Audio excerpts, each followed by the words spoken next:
नमस्ते। आज मैं आप सभी को माँ दुर्गा के दूसरे अवतार माँ ब्रह्मचारिणी के बारे में बताने वाली हूँ। इस माँ ने अपना पुनर्जन्म हिमालय के वहाँ पुत्री रूप में जन्म लेकर किया और नारद जी के उपदेश से शंकर जी को अपना पति बनाने के लिए घोर तपस्या की। इस माँ ने अपने एक हाथ में जपमाला धारण कर रखी है और दूसरे हाथ में कमंडल।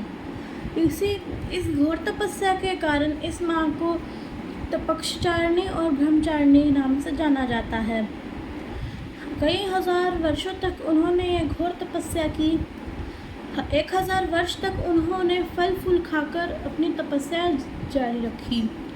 100 वर्ष तक उन्होंने सिर्फ ज़मीन पर रहकर ही ये तपस्या की।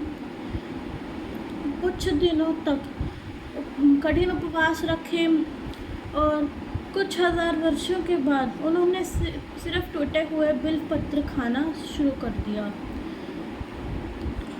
कुछ वर्षों के बाद उन्होंने टूटे हुए बिल्वपत्र खाना भी बंद कर दिया और अपना पूरा तपस्या भूखा रहकर की। यह सब देखकर वहाँ जो तप कर रहे थे ऋषि मुनि, वह भी माँ को जाकर कहते कि हे माँ, तेरे जैसा तप करना आज तक किसी ने नहीं करा, यह सिर्फ तू ही कर सकती थी। अब अपने घर जा, तेरे पिताजी तक तो लेने ज़रूर आ रहे होंगे।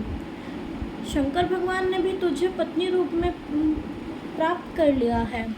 लेकिन माँ तब तक वहाँ से नहीं हिली जब तक स्वयं शिवजी उन्हें लेने ना आए। जैसे ही शिवजी ने उन्हें दर्शन दिए, माँ अपने घर चली गई। यह ब्रह्मचारिणी माँ की कहानी से हमें यह सीख मिलती है कि जीवन में जितनी भी कठिनाइयाँ हैं, उसके हल निकालने के लिए हमारा ध्यान बिल्कुल भी विचलित नहीं होना चाहिए। नवरात्रि के दूसरे दिन माँ की तपस्या करने से कुंडली में मंगली दोष का प्रभाव कम होता है। धन्यवाद। आप सभी को नवरात्रि की हार्दिक शुभकामनाएं।